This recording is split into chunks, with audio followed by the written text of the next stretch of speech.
السلام علیکم ورحمۃ اللہ وبرکاتہ۔ وعلیکم السلام وعلیکم ورحمۃ اللہ۔ السلام۔ بسم اللہ الرحمن الرحیم، الحمد للہ رب العالمین، والصلاۃ والسلام علی نبینا محمد وعلی آلہ وصحبہ اجمعین، اما بعد۔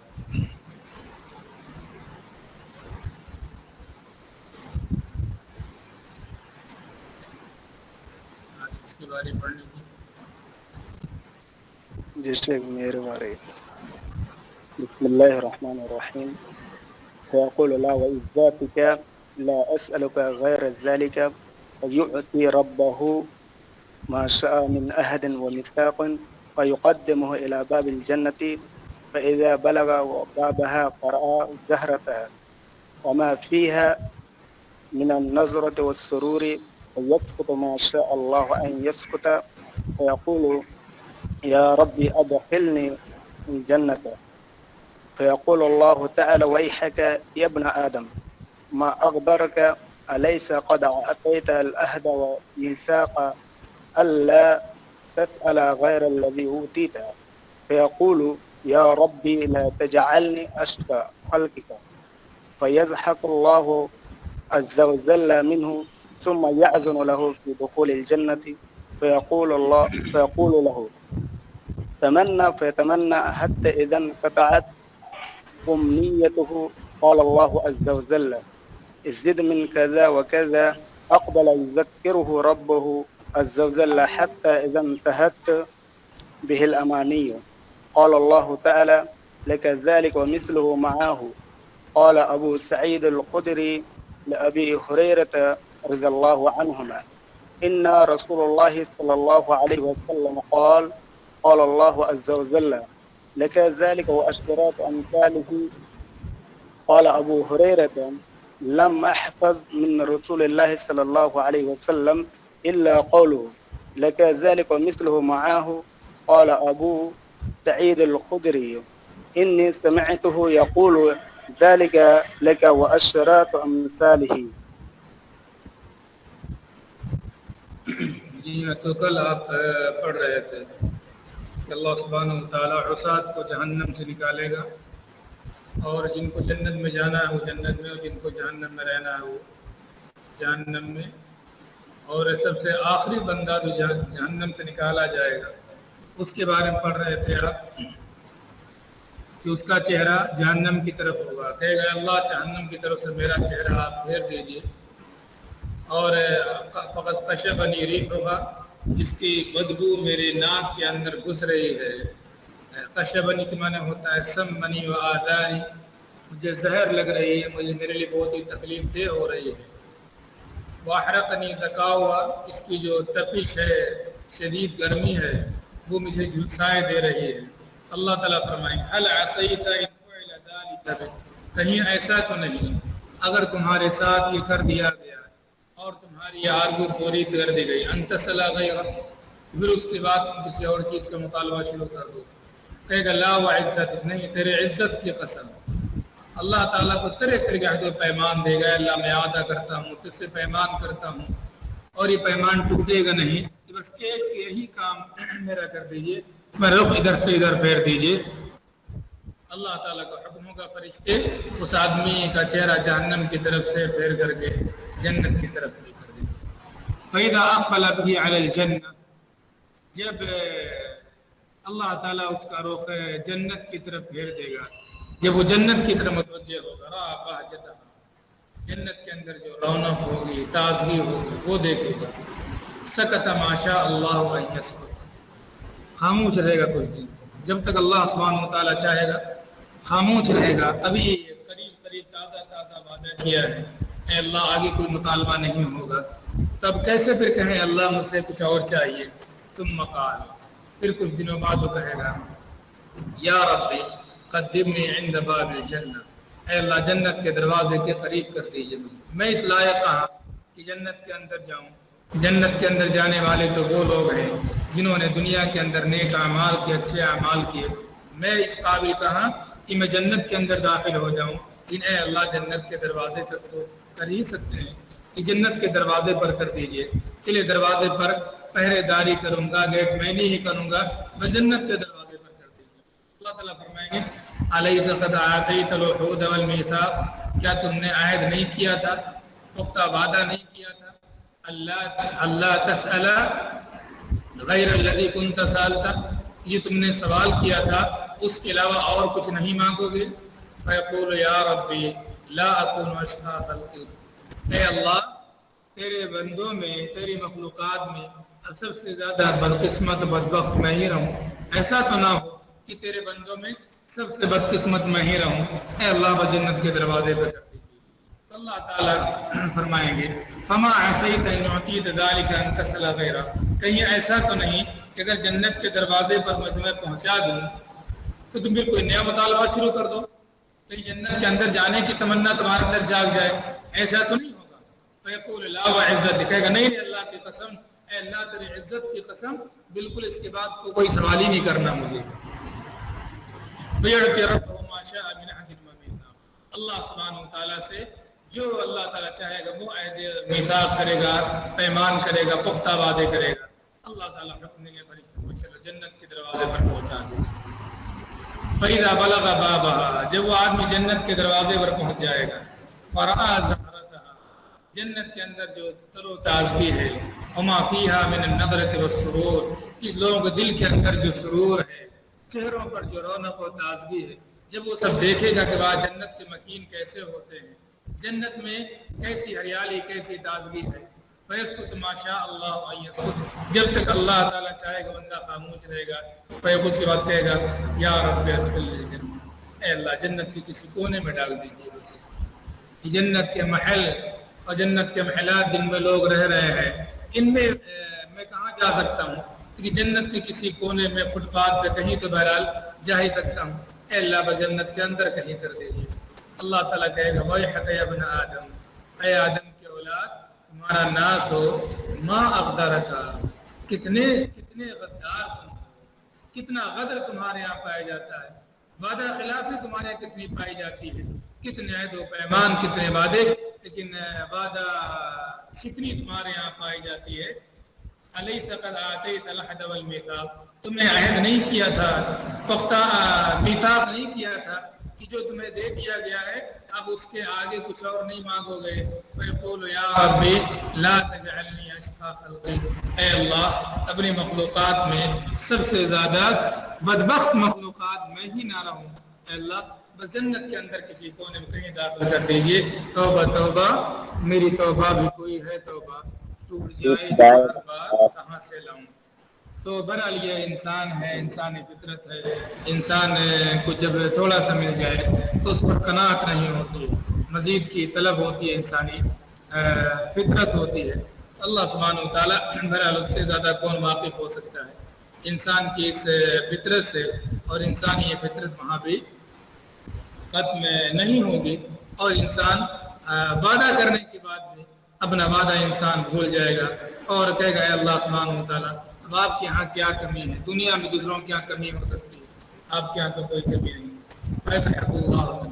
اللہ سبحانہ وتعالیٰ بھی بندے کی اس بات پر اللہ تعالیٰ کو بھی ہنسی آ جائے گا، اللہ تعالیٰ بھی ہنس دے گا، اس سے اللہ تعالیٰ کے ذہن کا ثبوت ملتا ہے، اللہ سبحانہ وتعالیٰ کے ذہن کا ثبوت ملتا ہے۔ ذہن لیس کضحک مخلوقات، جیسے اس کی مخلوقات جیسے انسانوں کا ذہن ہوتا ہے اسی پر ہم محمول کرنا شروع کر دیں، یہ غلط ہے۔ نبی صلی اللہ علیہ وسلم نے فرمایا، اس سے پہلے بھی آپ نے دیکھا کہ سعدان کے کانٹے آپ نے دیکھے ہوں گے، لیکن آگے فرمایا نبی صلی اللہ علیہ وسلم نے ہاں لیکن یہ بس ایک تمثیل کے لیے ہے، مثال بیان کی گئی ہے سعدان کے کانٹوں سے، باقی جو کلالیب جہنم کے اندر ہوں گے ان کے کتنے بڑے ہوں گے، کیسے ہوں گے وہ آپ جان نہیں سکتے، وہ تو ایک اللہ کی مخلوق ہوگی۔ اللہ سبحانہ وتعالیٰ کی ذات کیسی ہے، اللہ سبحانہ وتعالیٰ کا ذہن کیسے ہوگا، ہم اور آپ کیسے جان سکتے ہیں؟ تو بہرحال وہ ذہن ہے، لیکن اسے تشبیہ دینا بندوں کے ذہن سے یہ قطعی طور پر جائز نہیں ہے۔ لیس کمثلہ شیء وهو السمیع البصیر۔ تو ثم یأذن له فی دخول الجنہ، اللہ سبحانہ وتعالیٰ جنت میں داخلے کی اجازت دے دے گا بندے کو، فیقول، اور کہے گا تمنا، بتا جو تمنا کرنا تمنا کو، جنت میں کیا کیا چاہیے تمہیں، جنت میں تمہیں کیا کیا چاہیے؟ فیتمنا، چنانچہ تمنا کر، جو بھی سوچ سکتا تھا محل ہونا چاہیے، اس طرح کی بلڈنگ ہونا چاہیے، جس گھر میں رہیں گے آرام کے آشائش کی فلاں چیزیں ہمارے لیے ہونی چاہیے، خدام ہونے چاہیے، جو دنیا میں سوچ سکتا تھا، دنیا میں جو بھی دیکھا بڑے لوگوں کو اس نے کہ ان کے یہاں کیسے کیسے ان کے مکانات کیسے ہوتے ہیں، چل قدمی کے لیے کیسا ہوتا، خادم نوکر چاکر کیسے ہوتے ہیں، آلات کیسے لگے ہوتے، جتنا سوچ سکتا تھا وہ سارا سوچ لے گا، تمنا کرے گا، انقطعت امنیت، جب اس کی سارے امانی ساری تمنائیں ختم ہو جائیں گی، کہ اللہ تعالیٰ بس یہی چیزیں تھیں بس مجھے چاہیے، یہ سب مل جائے تو بہت بڑی چیز ہے۔ سب اللہ تعالیٰ کہ ضد من کذا، تم نے فلاں چیز تو مانگی ہی نہیں، یہ بھی معلوم تھا اللہ تعالیٰ وہ بھی چاہیے، خیال نہیں تھا مجھے۔ اقبل یذکرہ رب، اللہ تعالیٰ خود اس سے یاد دلائیں گے۔ کتنا موقع سے یاد آتا ہے، تو اچانک کوئی آپ سے کہہ دے بولو کیا کیا چاہیے، اب کتنا یاد آئے گا انسان کو، لے لیں اس کے بعد یاد آئے گا فلاں چیز تو مانگی نہیں، ہمیں بھی مل جاتا۔ اللہ تعالیٰ یاد دلائیں گے اس کو کہ فلاں چیز تم نے تو مانگی نہیں، فلاں تعلق سے تم نے کوئی مطالبہ نہیں کیا۔ حتیٰ اذا انتہت بہ الامانی، جب بندے کی ساری تمنائیں جو دماغ میں اس میں ہو سکتی تھیں، جو کسی گوشے پہ رہی ہوں دنیا میں، جس کی آرزو کبھی جاگی ہو، ساری جو تمنائیں ختم ہو جائیں گی، اللہ تعالیٰ فرمائیں گے لَكَذَلِكَ وَمِثْلُهُ، تمہیں یہ سارا مل رہا ہے تو ایک تمنا ہے، وَمِثْلُهُ مَعَهُ، اور اسی کے برابر تمہیں اور مل رہا ہے۔ یہ جنت میں کس کو ملے گا، الاٹ ہوگا یہ سب؟ آخری بندہ، جنت میں جو سب سے آخر میں داخل ہونے والا انسان، کہ مقام اور مرتبے کے اعتبار سے سب سے کمتر مرتبہ جس کا، اس سے پہلے جو لوگ گئے ان کے اعمال اس سے زیادہ تھے، تبھی وہ لوگ پہلے جا چکے ہیں۔ سب سے آخر میں جہنم سے نکل کے جنت میں جانے والا انسان، اس کا یہ مقام اور مرتبہ ہوگا۔ سارعوا الی مغفرۃ من ربکم وجنۃ عرضها السماوات والارض اعدت للمتقین، تو اس کے لیے آدمی کو توجہ کرنا۔ ابو سعید خدری رضی اللہ تعالیٰ عنہ بھی موجود تھے جب ابو ہریرہ رضی اللہ عنہ نے حدیث بیان کی، تو انہوں نے کہا کہ نبی صلی اللہ علیہ وسلم نے فرمایا تھا کہ اللہ تعالیٰ نے فرمایا لَكَذَلِكَ وَعَشَرَةُ أَمْثَالِهِ، تمہاری ساری تمنائیں مل رہی ہیں اور اس کے 10 گنا اور تمہیں مل رہی ہیں۔ تو ابو ہریرہ رضی اللہ تعالیٰ عنہ نے کہا لم احفظ من رسول اللہ صلی اللہ علیہ وسلم الا قولا، میں نے تو نبی صلی اللہ علیہ وسلم سے یہی یاد کیا ہے لَكَذَلِكَ وَمِثْلُهُ مَعَهُ۔ ابو سعید نے کہا لیکن میں نے جو سنا ہے وہ لَكَذَلِكَ وَعَشَرَةُ أَمْثَالِهِ میں نے سنا ہے۔ بہرحال یہ دو صحابہ کرام ہیں، دونوں کے درمیان اختلاف، اللہ کے رسول نے لَكَذَلِكَ وَمِثْلُهُ مَعَهُ کہا تھا یا لَكَذَلِكَ وَعَشَرَةُ أَمْثَالِهِ کہا تھا، تو اب کچھ لوگوں نے کہا ہے ہو سکتا ہے یہ الگ الگ مجلس میں آپ نے فرمایا ہو، آپ نے پہلے مثلو کہا ہو، اللہ سبحانہ وتعالیٰ نے اس کے مرتبے میں بعد میں مزید اضافے کی بات بتائی ہے نبی صلی اللہ علیہ وسلم کو، اور بعد میں نبی صلی اللہ علیہ وسلم نے عشرۃ امثالہ بتایا ہو، اور وہ سنا ابو ہریرہ رضی اللہ تعالیٰ عنہ۔ بہرحال تدبیر کی صورت نکالی گئی ہے، لیکن دیکھ کر کے اطرب یہی معلوم ہوتا ہے کہ ایک بار نبی صلی اللہ علیہ وسلم نے واقعہ اس طرح کا بیان کیا ہوگا، گرچہ اللہ سبحانہ وتعالیٰ کے خزانے کے اندر کوئی کمی نہیں، 1 گناہ دے 10 گناہ دے 100 گناہ دے اللہ سبحانہ وتعالیٰ کوئی کمی نہیں، لیکن بہرحال معلوم ہوتا ہے ایک بار نبی صلی اللہ علیہ وسلم نے اس طرح سے یہ بیان کیا ہوگا، اور جب ایک بار اگر بیان کیا ہے ابو ہریرہ رضی اللہ تعالیٰ عنہ اور ابو سعید خدری رضی اللہ تعالیٰ عنہ دونوں حدیث کو روایت کرنے والے ہیں، لیکن یہ بہرحال زیادہ آخر بات معلوم ہوتی ہے اس اعتبار سے کہ نبی صلی اللہ علیہ وسلم کی خصوصی خود ذاتی اہتمام ابو ہریرہ رضی اللہ تعالیٰ عنہ کا، اور خصوصی دعا تھی نبی صلی اللہ علیہ وسلم کی ابو ہریرہ رضی اللہ تعالیٰ عنہ کے لیے۔ اگر اس کو سامنے رکھتے ہیں تو جو بات زیادہ کبھی معلوم ہوتی ہے وہ کس کی معلوم ہوتی ہے؟ ابو ہریرہ رضی اللہ تعالیٰ عنہ کی بات کبھی اس اعتبار سے معلوم ہوتی ہے۔ یہ بہرحال یہ ترجیح کے جو اسباب ہوتے ہیں کچھ ہوتے ہیں، ورنہ بہرحال یہ حرف آخر نہیں ہوا تھا۔ جو بھی ترجیحات ہوتی ہیں محدثین کے ہاں ائمہ کے ہاں وہ سب حرف آخر نہیں ہوا تھا، ترجیح کی ایک صورت ہوتی ہے، ورنہ کبھی جو کمزور حافظے والا ہے شاید وہ کوئی بات یاد رکھے جو مضبوط حافظے والا یہ والی بات یاد نہیں رکھ سکتا، یہ بات ان کے ذہن میں نہیں رہ سکتی۔ یہ سارے امکانات ہیں، لیکن بہرحال ہے جو فن حدیث ہے اس کی بنا کس پر ہے؟ اس کی بنا کس پر ہے فن حدیث کی؟ جی غالب ظن کس پر بنا ہے؟ غالب زن، جی غالب ظن پر بنا ہے، ظن غالب پر بنا، پورا علم حدیث بنا ظن غالب، اور اسی کے ہمارا مکلف ہے، اور اسی کے ہمارا مکلف ہیں۔ انسان ہے اور انسان سے بہرحال غلطیاں ہوتی ہیں، لہذا ہم نے دیکھا ہر اعتبار سے انسان عادل ہے، حافظ ہے، ضابط ہے، تو اس کی بات ہم مانتے ہیں۔ اگر نہیں مانیں گے تو دنیا کی ساری چیزیں پھر کیا ہو جائیں گی؟ بند ہو جائیں گی، سارے سسٹم دنیا کا نہیں رہ جائے گا، کسی کی بات دنیا کے اندر پھر آپ تسلیم نہیں کریں، عدالت میں کوئی گواہی نہیں مانی جائے گی، ہو سکتا ہے وہ غلط کہہ رہا ہو سکتا ہے اس کو ٹھیک سے یاد نہ ہو، ان ساری چیزوں کو دیکھیں گے تو دنیا کا نظام جو ہے سب یہ شہادت کا ساری چیزیں ایک دوسرے سے بات کو قبول کرنے کا یہ سارا سسٹم ٹھپ ہو کر کے رہ جائے گا۔ تو اور جو بھی دنیا کے اندر یہ ساری چیزیں ہوتی ہیں، انسان کوئی خبر دیتا ہے دوسرا قبول کرتا ہے، یہ سب کس پر مبنی ہے؟ ظن غالب، سب ظن غالب پر۔ ظن غالب ہے کہ انسان کبھی جھوٹ نہیں بولتا ہے، تو آج بھی جھوٹ نہیں بول رہا، انسان کا حافظہ مضبوط ہے تو حافظے نے اس چیز کو نقل کرنے میں، اس کو محفوظ کرنے میں خیانت نہیں کی ہوگی، یہ ظن غالب پر ساری چیزیں ہیں۔ تو اسی طرح جو ترجیحات ہوتی ہے ائمہ کی، وہ بھی ظن غالب کی بنیاد پر ہوتی ہے کہ ان کی حدیث پر ترجیح دی جاتی ہے، یہ سب کے سب ظن غالب کی بنیاد پر، حرف آخر نہیں۔ لیکن اس کی وجہ سے کوئی کمی آتی ہے حدیث میں؟ نہیں سر، اس کی وجہ سے امت ہمارا سب مکلف کس کے ہیں؟ اسی ظن غالب کے مکلف۔ نبی صلی اللہ علیہ وسلم نے فرمایا تھا کہ لوگ اپنے قضایا میرے پاس لاتے ہیں فیصلہ کرنے کے لیے، وَيَكُونُ بَعْضُهُمْ أَلْحَنَ بِبَعْضٍ فِي حُجَّتِهِ، بہت سے لوگ اپنی حجت اور اپنی دلیل کو پیش کرنے میں زیادہ چرب زبان ہوتے ہیں، میں اس کی بات کو سن کر کے، اس کے دلائل کو سن کر کے اس کے حق میں فیصلہ دے دیا کروں۔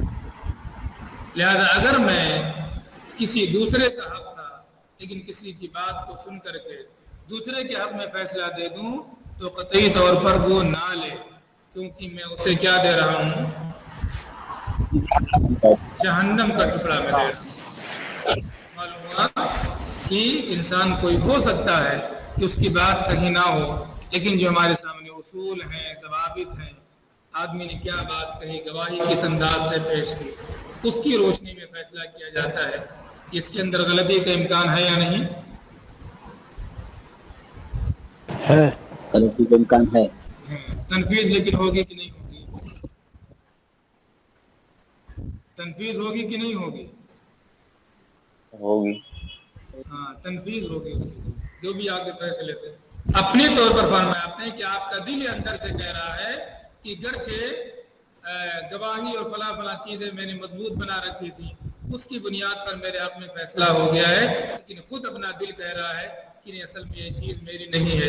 انسان بل الانسان علی نفسہ بصیرہ ولو القی معاذیرہ، انسان کو پتہ ہوتا ہے، اگر اپنے آپ میں پتہ ہے کہ نہیں ہمارا حق نہیں تھا تو کسی دنیا کی کورٹ سے فیصلہ ہو جائے انسان کے لیے وہ جائز نہیں ہوگا، لیکن دنیا میں اس کی تنفیذ ہوگی یا نہیں ہوگی؟ ہوگی، ہو جائے گی۔ تنفیذ اس کی ہوگی۔ تو جو ہمارا مکلف ہیں وہ ظن غالب کی بنیاد پر جو فیصلے ہوتے ہیں اس کو ماننے کے ہمارا مکلف ہے۔ چلیے تھوڑی سی بات یہاں پر دوسری آ گئی، تو سجدوں کی فضیلت کیا ہے؟ سجدوں کی فضیلت کیا ہے؟ وہ اس حدیث کے کھوڑے سے آپ کو معلوم ہے۔ جی عبدالعلیم صاحب، جو یہ آخری آدمی ہوگا یہ کون ہوگا؟ مطلب یہ مومن عاصی ہوگا یہ یا یہ مشرک ہوگا؟ اس کی کیا نوعیت ہوگی؟ مشرک کیسے ہوگا مولانا صاحب؟ مشرک کیسے ہوگا؟ مشرک جنت میں داخل نہیں، شرک کرنے والا جنت میں داخل جس کے اندر شرک اکبر موجود ہو، غیر اللہ کی عبادت اس کے یہاں موجود ہو صراحت کے ساتھ، ایسے لوگ ان اللہ لا یغفر ان یشرک بہ ویغفر ما دون ذلک لمن یشاء، مشرک نہیں ہے یہ کبھی نہیں داخل ہوگا اس پر صاحب کون مشرک کبھی بھی کبھی بھی نہیں داخل ہوگا مشرک۔ جب جہنم فنا کر دی جائے گی تب پر بھی جائے؟ کس نے کہا جہنم فنا کر دی جائے گی؟ علامہ ابن عقیدے میں ہی بحث چل رہا ہے ایسے، جی عقیدے میں ہی بحث چل رہی ہے، ابن تیمیہ رحمۃ اللہ نے بہت سارے اقوال ذکر کیے ہیں۔ ہاں، تو جہنم فنا کیسے ہو جائے گی؟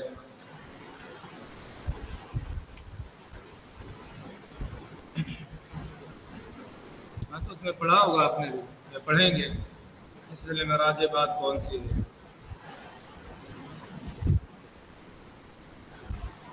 چلیے آگے۔ باب یبدی اہل ذبائح سنت کا عقیدہ ہے کہ لا یفنیان، جنت اور جہنم یہ دونوں فنا نہیں ہوں گے، یہ دونوں فنا نہیں ہوں گے، یہ باقی رہیں گے۔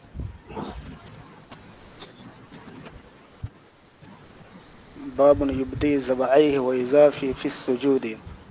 حدثنا يحيى بن عبد الله بن بقير قال حدثني بكر بن مزر عن جعفر عن ابن هرمز عن عبد الله بن مالك بن بحينة أن النبي صلى الله عليه وسلم كان إذا صلى فرج بين يديه حتى يبدو بياض إبطيه.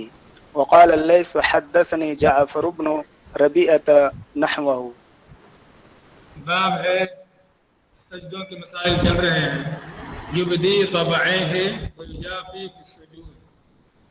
ضبعین، ضبع کی تثنیہ ہے، ضبع کی معنی ہوتا ہے وسط العضد من داخل، عضد یہ بازو کو کہا جاتا ہے، یہ عضد کہتے ہیں اس کو، یہ جو حصہ ہوتا ہے، اور یہ اس کا جو درمیانی حصہ ہوتا ہے بیچ کا، اندر کی طرف سے جو بدن کے ساتھ لگتا ہے جب آپ ہاتھ سمیٹ کے رکھتے ہیں، تو یہ جو وسط العضد ہوتا ہے، وسط العضد درمیانی حصہ اندر کی طرف سے ہوتا ہے، یہ جب آپ رکھتے ہیں تو بدن کے ساتھ لگتا ہے، اسی کو ضبع کہا جاتا ہے۔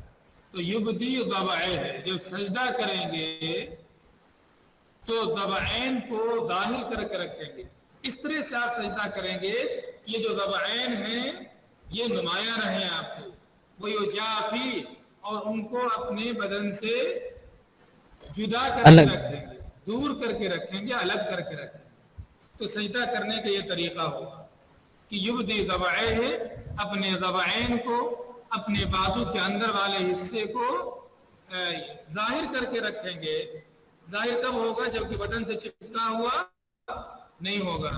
ویجافی، اور اس کو بدن سے دور کر کے رکھیں گے، بدن سے بالکل قریب نہیں رکھیں گے جب سجدہ کریں گے تب۔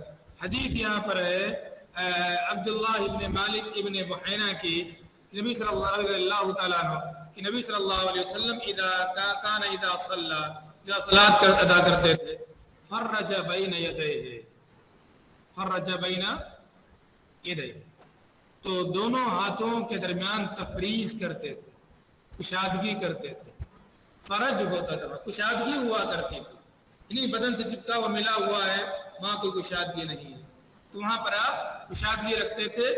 حتی یبدو بیاض ابطیہ، یہاں تک کہ اتنا آپ اٹھا کر کے اپنے ہاتھوں کو رکھا کرتے سجدے میں، یہاں تک کہ ابط کی جو سفیدی ہوتی تھی وہ دکھ جاتی تھی کپڑوں کے نیچے سے۔ چادر اوڑھے ہوا کرتے تھے، چادر اوڑھ کے رکھیں گے، اوپر سے اڑیں گے، جو ہاتھ اس طرح سجدے میں اٹھائیں گے تو سائیڈ سے کسی کو سفیدی نظر آ سکتی ہے۔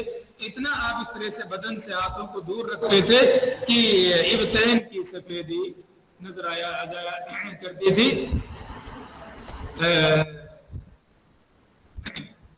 اس سے معلوم ہوا کہ سجدہ کرنے کی جو کیفیت ہوگی وہ کیا ہوگی کہ اپنے ہاتھوں کو بدن سے دور رکھیں گے، اٹھا کر کے ہاتھوں کو رکھیں گے، بدن سے ملا کر کے نہیں رکھیں گے۔ اور یہ کس کے لیے؟ مردوں کے لیے کہ عورتوں کے لیے؟ ہاں، سب کے لیے جو طریقہ نماز کا ہے، صلو کما رأیتمونی اصلی، یہ کس کے لیے ہے؟ صلو کما رأیتمونی اصلی، مردوں کے لیے عورتوں کے لیے ہے؟